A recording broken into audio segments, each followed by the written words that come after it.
भारतवर्ष में चातुर्मास का बड़ा ही महात्म्य है। और चातुर्मास में सावन महीने का और सावन महीने में भी सोमवार का, और सोमवार को भगवान शिव की पूजा अर्चना की जाती है। सभी दर्शनों के लिए जाते हैं। आज हम आए हैं हल्देश्वर महादेव पहाड़ियों में।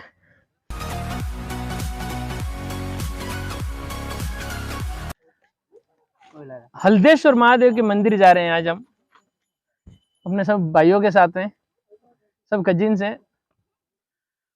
हल्देश्वर महादेव का आज के सावन महीने के सोमवार के दिन बड़ा ही महात्म्य होता है। लाखों की संख्या में श्रद्धालु आते हैं। यहाँ से पीपलून की तलहटी से लगभग 9 किलोमीटर मंदिर पड़ता है। 7 पहाड़ियां पार करनी पड़ती है। चलते चलते लोगों के पैर थक जाते हैं, फिर भी बड़े आनंद से चलते हैं। ये हमारे भाई लोग हमारा साथ देने के लिए आज साथ में हैं। ये पर्वत श्रृंखलाएं अरावली की पर्वत श्रृंखला कहलाती है। इनको 56 की पहाड़ियां भी कहा जाता है। अभी हम यहाँ से चलेंगे, मंदिर तक जाएंगे। 9 किलोमीटर चल गए, वहां पे बाबा भोलेनाथ के दर्शन करेंगे। चलो भाई।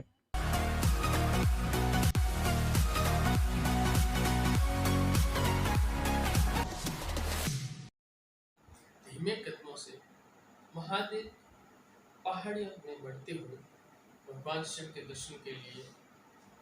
यहाँ का सौंदर्य बड़ा ही निराला है। यहाँ पहाड़ियाँ बड़ी सुंदर सुंदर दिखाई देती है। महादेव के दर्शन के लिए जो भीड़ उमड़ रही है, ये सौंदर्य देखते थकती नहीं।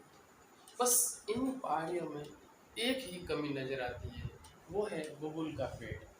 अगर हल्देश्वर की पहाड़ियों में बबूल का पेड़ ना हो तो ये और भी ज़्यादा सुंदर लगने लगती है। अगर बबूल के पेड़ों को हटा दिया जाए तो इस पहाड़ियों के अंदर जो जड़ी बूटियां हैं वो वापस पनपने लगेगी, और जो आयुर्वेद की दुनिया है उसको वापस बसाने में सहायता मिलेगी, और यहाँ का वातावरण एकदम शुद्ध हो जाएगा।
नमस्कार साथियों, मैं जवाहर राजपुरोहित। हम आ चुके हैं हल्देश्वर के आधे रास्ते। मेरे पीछे जो दिख रही है वो है दुर्गादास फोर्ट, जो 17वीं शताब्दी में वीर दुर्गादास जी ने बनवाई थी, जब औरंगजेब ने जोधपुर के राजा के ऊपर हमला किया था। उस समय राजा थे जसवंत सिंह, और उस राजा से, उस बादशाह से निपटने के लिए वीर दुर्गादास जी ने औरंगजेब के पोते पोती को किडनैप करके इसी पोल के अंदर रखा था, ताकि उनकी जो ताकत है कमज़ोर हो जाए और जोधपुर को आज़ाद किया जा सके। यहाँ की स्थानीय भाषा में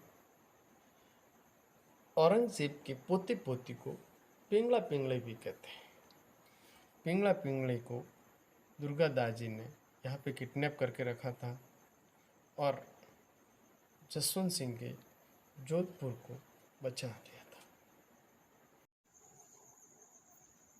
दुर्गादास पोल से आगे का रास्ता लगभग 4.5 किलोमीटर रहा है। यहाँ से अब जाएंगे आगे की पहाड़ियों को पार करते हुए। बड़े ही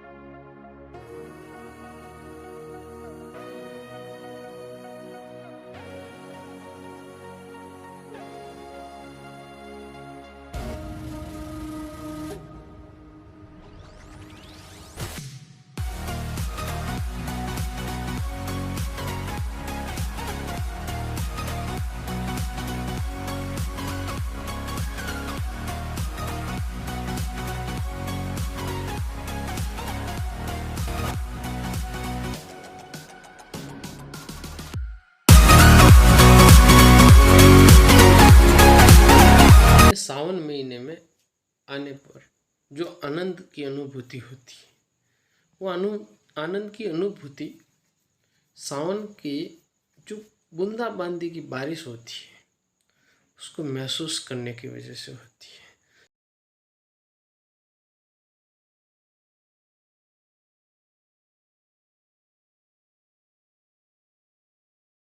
साथियों, ये हल्देश्वर की जो पहाड़ियाँ हैं उसमें जो झरने हैं बड़े ही सुंदर नज़र आते हैं।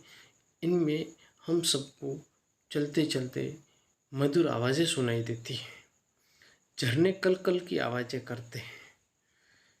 भारतवर्ष के अंदर मैं सब कुछ कहना चाहता हूँ कि देश के हर नागरिक को यहाँ पे आना चाहिए और इन पहाड़ियों के दर्शन करने चाहिए, घूम घूम के देखनी चाहिए कि ये अरावली की पहाड़ियाँ कितनी मनमोहक लगती हैं, कितनी आनंददायक लगती हैं। आप देखो यहाँ का दृश्य कितना सुंदर नज़र आ रहा है। झरने बहते हैं, सावन महीने में जो पानी की बूंदाबांदी होती है उसका आनंद आता है। आप ठहर के कुछ पल इसका आनंद भी ले सकते हैं। एक सुंदर सी जीवन लीला लगती है यहाँ की भोलेनाथ की। भोला बाबा बहुत दूर बैठे होते हैं पहाड़ियों में। हम यहाँ से चलते चलते जाते हैं, थकते हैं, पर उस थकान का आनंद ही कुछ और होता है। जो ये हरियाली है, ये पहाड़ हैं, बड़े मोहक लगते हैं, बड़े आनंद में लगते हैं। देखो, अब भारत के सभी नागरिकों से अपील है, आप सबको यहाँ पे आना है, इन पहाड़ियों का नज़ारा देखना है। ये मिनी माउंट है सिवाना का, और इसको हम केदारनाथ भी कह सकते हैं। जैसे केदारनाथ में पहाड़ियाँ हैं, जैसे यहाँ का रास्ता है, वैसे ही केदारनाथ में है, तो आपको एक केदार की अनुभूति होगी।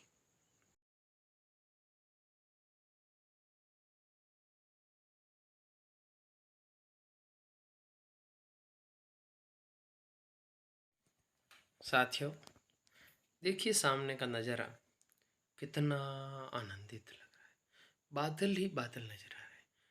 जब हम वहाँ तक पहुँचेंगे तो हमें लगेगा कि हम बादलों के बीच आ गए हैं। बादल हमें चारों ओर से घेर देंगे। हमारे ऊपर छोटी छोटी बूंदों की बारिश हमें महसूस होगी। हमारा बदन गीलापन महसूस होने लगेगा। इन छोटी छोटी डंडियों से जो निकलते जा रहे हैं, जो रास्ता पार कर रहे हैं, वहाँ पे जाने के बाद में जो आनंद महसूस होगा, हमारा जो अंदर का पसीना पसीना हुआ शरीर, जो लथपथ हुआ शरीर होगा, उसको एकदम ठंडक मिल जाएगी, एकदम शांत शरीर हो जाएगा।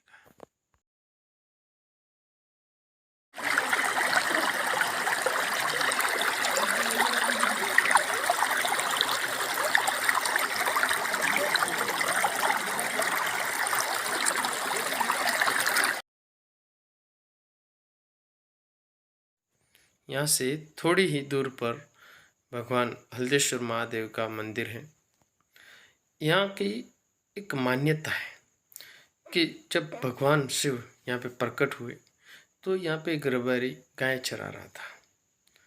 तो महादेव ने उससे कहा कि अभी थोड़ी देर में यहाँ से एक शिवलिंग प्रकट होगी, उसकी वजह से बहुत सारी आवाज़ आएगी, एक धमाके जैसी आवाज़ आएगी, तो तुम अपनी गायों को रोकना मत।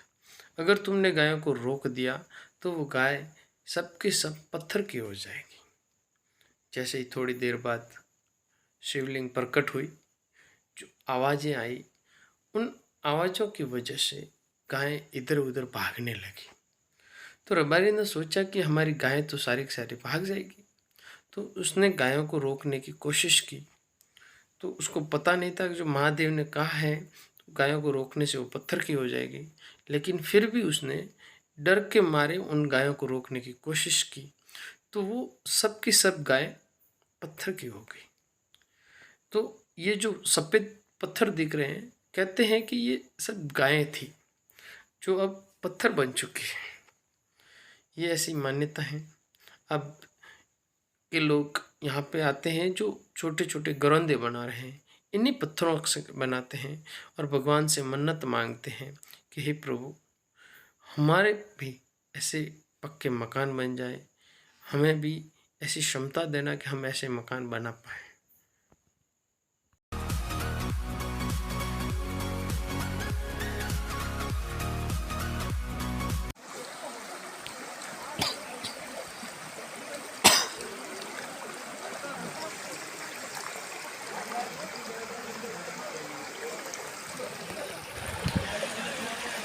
महादेव के मंदिर के एकदम नज़दीक ही, यानी कि महादेव का मंदिर आने से जस्ट पहले बहुत सारे बरगद के पेड़ हैं। लगभग ये पेड़ 200-400 साल पुराने तो होंगे ही होंगे। इनकी जो शाखाएं हैं उनसे बच्चे लटकते रहते हैं। ये जो पानी बह रहा है क्या मनमोहक लगता है। यहाँ पे नहाने का आनंद ही कुछ और होता है। अभी हम पहुँच चुके हैं महादेव के मंदिर, हल्देश्वर महादेव के मंदिर। भगवान शिव के दर्शन करने भक्तजनों की भीड़ लगी हुई है, तांता लगा हुआ है, सभी यहाँ दर्शन के लिए खड़े हैं। हम भी दर्शन कर रहे हैं। पुजारी जी खड़े हैं यहाँ पे। हम अभी अंदर जाके दर्शन करेंगे। पुजारी जी हमें अंदर आने के लिए भी कह रहे हैं। ये हल्देश्वर महादेव की शिवलिंग है। यहाँ दर्शन करके बड़ा ही आनंद आ रहा है। भगवान शिव और पार्वती विराजमान है, साथ में कार्तिकेय गणपति। ये अंदर का दृश्य है, अंदर से बना हुआ है, एकदम मनमोहक लग रहा है।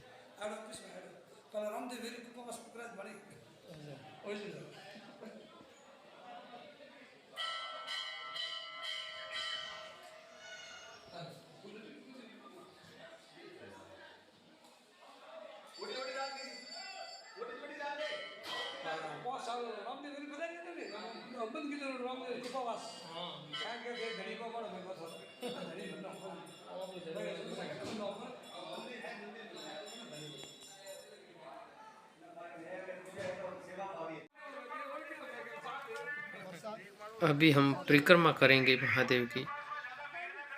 चारों ओर परिक्रमा करते हुए वापस मंदिर परिसर से बाहर आएंगे। महादेव का मंदिर अभी भी विकासशील स्थिति में है। मंदिर का पूरा निर्माण अभी चल रहा है, लेकिन मंदिर बड़ा ही मनमोहक बना है।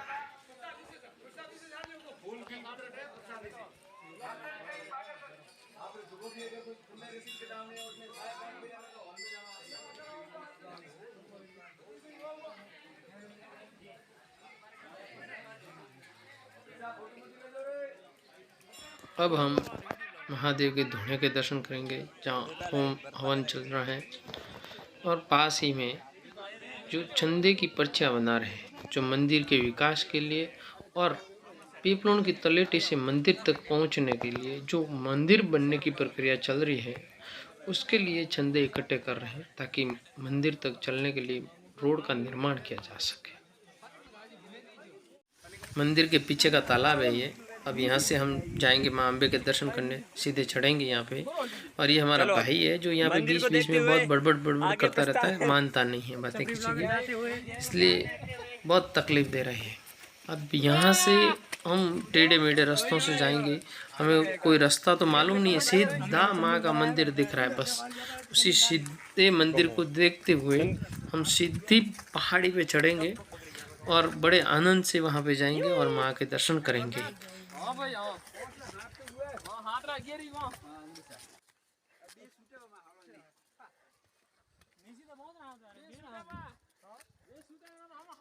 ओ जेठो कहूं के मैं सीधा बेर हाथ हुआ। हां ये बात है। हां स्पीड तो नहीं उधर ही। हां स्पीड है हां ये थोड़ा ना धक्के गया उधर ही को। अरे मुझे बादल किया तो तकलीफ तो मैं कहूं की तो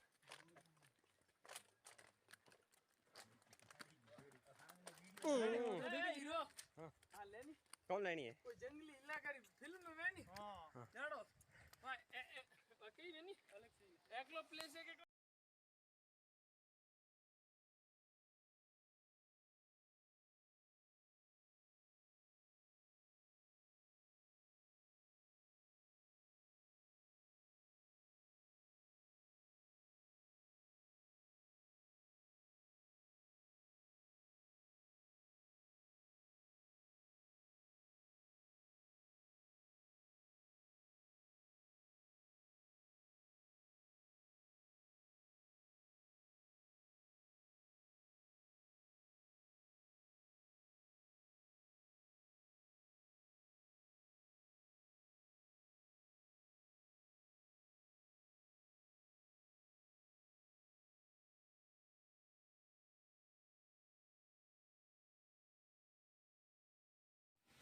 टेढ़े मेढ़े रास्तों से होते हुए झरनों के द्वारा बने हुए रास्ते हैं, छोटे छोटे पत्थर पड़े हुए हैं बीच बीच में, जैसे तैसे भी निकल रहे हैं और एक ही लक्ष्य है माँ के दर्शन।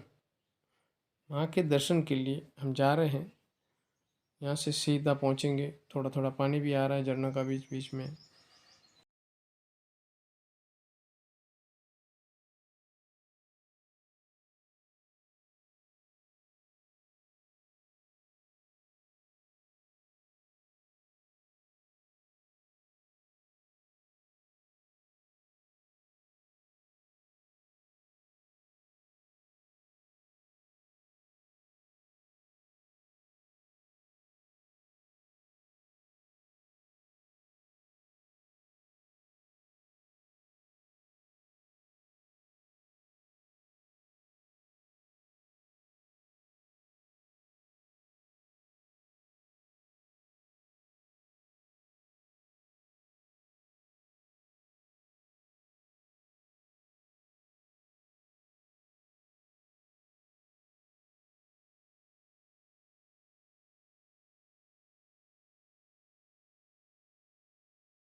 जा रहा है भाई, सड़क यो है ऊपर हटी बेन।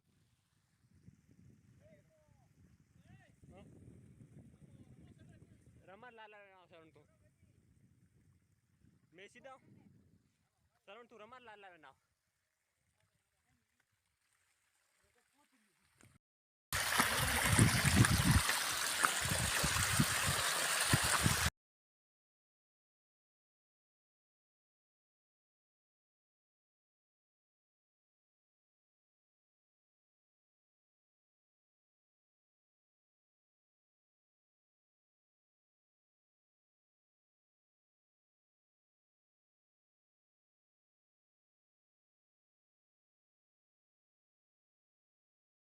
महादेव के मंदिर के पास ही एक ऊंची पहाड़ी है जहाँ माँ अम्बे की गुफा है।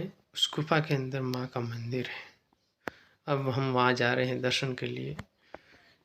यहाँ एक मान्यता है कि यहाँ पे एक हल्दिया राक्षस रहता था जो लोगों को मार मार के खाता था। उसकी वजह से लोग त्राहिमाम हो गए थे।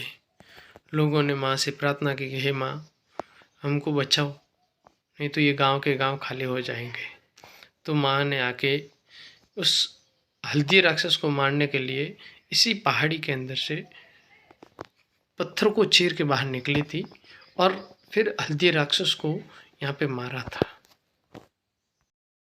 हम भी माँ से प्रार्थना करेंगे कि हे माँ, हमारे मन में कहीं बैठा कोई राक्षस हो जो बुरी आदतों से पनप रहा हो, तो उसको माँ हमारे अंदर के राक्षस को भी मार देना और हमें सद्बुद्धि देना। माँ, इसलिए आपके आगे हम प्रार्थना कर रहे हैं। माँ, हमारी इस अरदास को जरूर सुनना। अब हम जा रहे हैं माँ के दर्शन करके वापस नीचे की ओर, जो बड़ा ही ढलान की पहाड़ी है। धीरे धीरे कदमों से हम नीचे जा रहे हैं। किशोर, तारे पर फोन नहीं है, हमारे पर नहीं है। ने भगवान शिव और माँ अम्बे के दर्शन किए। हमें मन के अंदर बड़ा ही सुकून हुआ। अब यहाँ से इसी पहाड़ी को पार करते हुए नीचे की ओर जाएंगे, तलहटी में जाएंगे और झरने वगैरह भी देखेंगे नीचे जाते जाते। आप सभी से अनुरोध है कि एक बार हल्देश्वर जरूर आए और हल्देश्वर जब आए तो माँ अम्बे के दर्शन करके जरूर जाएं। भले थोड़ा कठिन है चढ़ने के लिए, लेकिन इस कठिनता को आप सरलता में बदल के ऊपर चढ़ें। और जो मंदिर से पहले की ओर से एक झरना जो चढ़ रहा है वहाँ से चढ़ेंगे तो आसानी से चढ़ पाएंगे। तो मेरी आप सबसे विनती है कि आप हल्देश्वर जरूर आएँ और माँ अम्बे के भी दर्शन करके जरूर जाएं। इससे आपकी यात्रा भी सफल होगी। और ये 56 की पहाड़ियाँ क्या है, इसका आनंद आप लोग आराम से ले पाएंगे। धन्यवाद साथियों।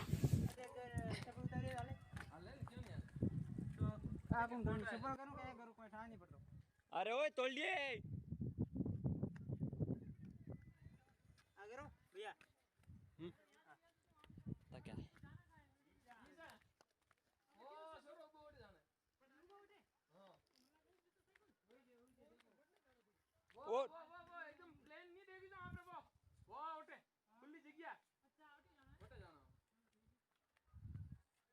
क्या वो ना पकड़ा अटू शूट ले। बोलो रे बेलिया अमृत वाणी हर